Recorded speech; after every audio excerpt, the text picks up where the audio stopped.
তো বন্ধুরা দেখো তোমরা, এটা হচ্ছে আমাদের এখানে অষ্টম প্রহরের ভিডিও, মানে নীলাকীর্তন।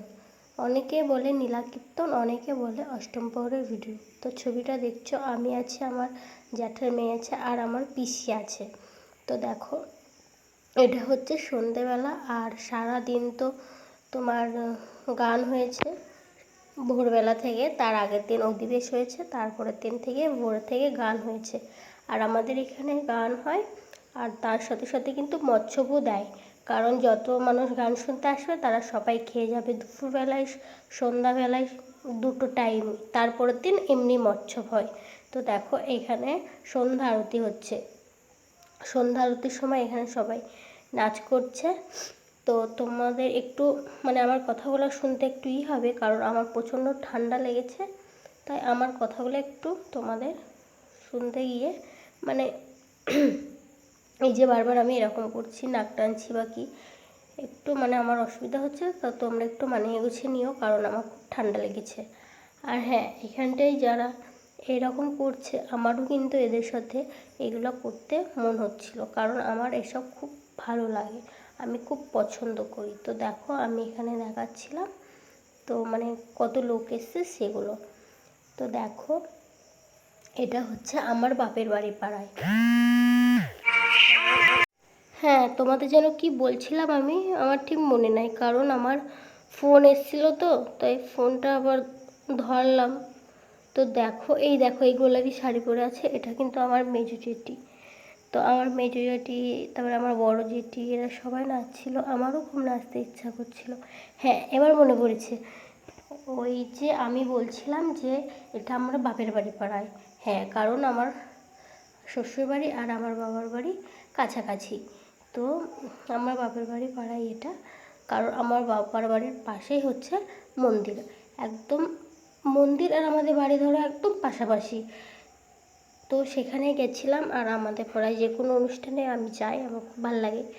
মানে গ্রামে বিয়ে করলে যেটা হয়, মানে জানোই তো, এই সকালে গেলাম বিকালে আসলাম, বিকালে গেলাম সকালে আসলাম, এটাই। তো দেখো, এখানে সবাই নাচছে। তো দেখো, এটা কিন্তু হচ্ছে তারপরে গানের দল উঠেছিল, সেই গানের দলের।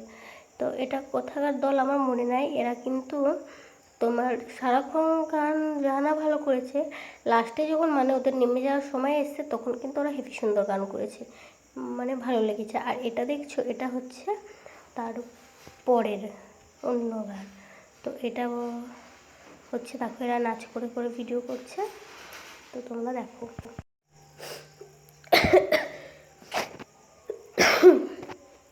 হ্যাঁ, তো এটা হচ্ছে অন্য দল। এটা হচ্ছে তোমার আমাদের এখানকারই দল, মানে পাঁচেরারা পলাশিপাড়া বলে ওখানকার দল। তো এরাও কিন্তু হেবি সুন্দর করেছে গান, হেবি সুন্দর বলতে প্রচণ্ড ভালো করেছে। আর হ্যাঁ, এই গানটা তোমার কিন্তু হচ্ছিল রাত তখন 1:30-2 বাজে তখন হচ্ছিল। তো আমরা চেতন ছিলাম রাত 3টে নাগাদ। তো তারপরে বাড়ি গিয়েছিলাম, বাড়ি গিয়ে কারেন্ট ছিল না, তাও অনেকক্ষণ চেতন ছিলাম। তো দেখো এরা কত সুন্দর করছে, কিন্তু প্রচণ্ড ভালো করেছে। হ্যাঁ, তোমরা বলবে যে এবার আমি আস্তে আস্তে কেন বলছি, কারণ তোমাদের দাদাভাই চলে এসছে তার জন্য। কারণ আমি এতক্ষণ জোরে জোরে বলছিলাম, বাড়িতে কেউ ছিল না, আর এখন দাদাভাই চলে এসছে, এখন আস্তে আস্তে বলছি তার জন্য। তো দেখো, এখানে পয়সা দিচ্ছে এরা, যার যেরকম মনে হবে সে সেরকম দেবে। তো হ্যাঁ, এটা হচ্ছে তার পরের দিন। আর আমি কি বলেছিলাম আমার হয়তো মনে নেই, কারণ আমি যে কথাটা বলছি আজকে, এটা হচ্ছে তার পরের দিন। মানে কালকে বললাম না তোমাদের দাদাভাই চলে এসেছিলো, তার জন্য আমি আস্তে আস্তে কথা বলছিলাম। তারপর তোমার দাদাভাই আসলো, ওকে খেতে দিলাম, আমি খেলাম, খাওয়া দাওয়া করে পুরো বিছনা পেরে তখন শুয়ে পড়েছিলাম, কারণ শরীরটা তো খারাপ বলছিলামই।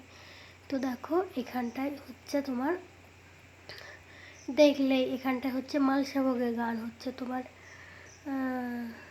কি গান বলে, সকালে তো গোষ্ঠ হয়েছিল, আর দুপুরে এটা কি গান বলে আমার ঠিক মনে নেই।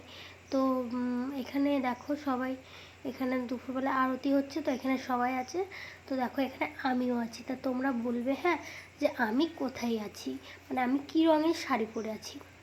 তো আমি বলবো না যে ওটা আমি, তোমরাই বলো যে আমি কোনটা। আর যেহেতু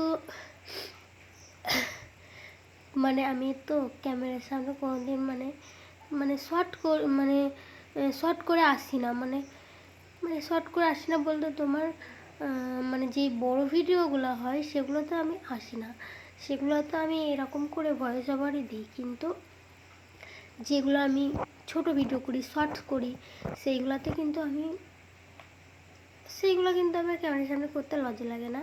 হ্যাঁ, কিন্তু আমার মানে ধরো এই আমি বেরোলাম, দিয়ে হয়তো নিজের ফোনটা নিলাম, দিয়ে একা একাই ক্যামেরা করে শর্ট ভিডিও করছি।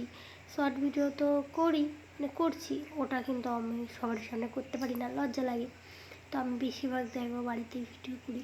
আর হ্যাঁ, আমার ফোন ধরে দেওয়ার কেউ নেই, আমি নিজে নিজেই ফোন ধরে ভিডিও করি, নাহলে এক জায়গায় থুই দিয়ে ভিডিও করি। আর তোমার দাদাভাই তো কাজ করে ও ধরে দেয় না। আর এই দেখো এখানটায় আমরা ঘুরছি, যার যা মানসিক আছে, কেউ মালসা, কেউ বাতাসা, এগুলো সব যার যেটা মানসিক আছে সে সেটা দেবে। তো দেখো, আর ওই হ্যাঁ কী বললাম জানো, বেশ হ্যাঁ আমি একা একাই করি। আর এরকম বড় ভিডিওর সামনে আসবো, ক্যামেরাটা চালু করব, দিয়ে বলবো যে hello guys, welcome back to my channel, এটা না আমি বলতে পারি না, মানে কেমন লজ্জা লাগে, মানে প্রথম করছি তো তাই লজ্জা লাগে। আর হ্যাঁ, আমি তো ইউটিউব সম্বন্ধে কিচ্ছু জানি না, কিচ্ছু না। আমি না ভিডিও এডিট করতে পারি, তোমরা তো দেখো আমি এরকমভাবেই ভিডিও দিই, কারণ আমি ভিডিও এডিট করতে পারি না। আর হ্যাঁ, আমি চ্যানেল খোলা বলো এগুলো আমি কিচ্ছু জানি না। চ্যানেল তোমাদের দাদাভাই খুলে দিয়েছে, আর তোমার দাদাভাই তো অত জানে না যে কী করে এডিট করে, কী করে থাম্বনেল লাগায়, আর আমি তো জানিই না। আমি এরকম সিম্পলভাবেই হয়তো ভিডিওটা আমার হয়তো 5-6 মিনিটের, আমি হয়তো কেটে হয়তো ছোটো করে দিলাম, এটুকুই আমি পারি। তাও আমি মিডিল থেকে যে কেটে নেবো, কি মিডিল থেকে কেটে বাদ দেবো, সেটা আমি পারি না। হয়তো এক তেড়ে থাকলো সেটা থেকে আমি কেটে বাদ দিতে পারি, কিন্তু মিডিল থেকে আমি যে কেটে বাদ দেবো সেটা আমি পারি না। তো হ্যাঁ, তোমাদের নিশ্চয়ই আমি একদিন বলবো, যে ক্যামেরার সামনে বলার চেষ্টা করবো যে hello guys, welcome back to my channel. তো তোমরা সবাই কেমন আছো? আমি খুব ভালো আছি। তোমরা ভালো আছো তো? অবশ্যই নিচে কমেন্টে বলো। তো দেখো, আমার দিদিকে বলেছিলাম যে তুই ক্যামেরাটা আমাকে ধরে দে, তা ও কী করেছে, ও আমার ভিডিও না করে নিজের ভিডিও করেছে। আর এই দেখো এখানটায় রান্না হচ্ছিলো, আর ওইখানটায় সবাই বলছিল যে নবদ্বীপ ধাম কি, তারপরে আমাদের এখানে আগ্রা আছে, আগ্রা কি, সবাই এটা বলছিল।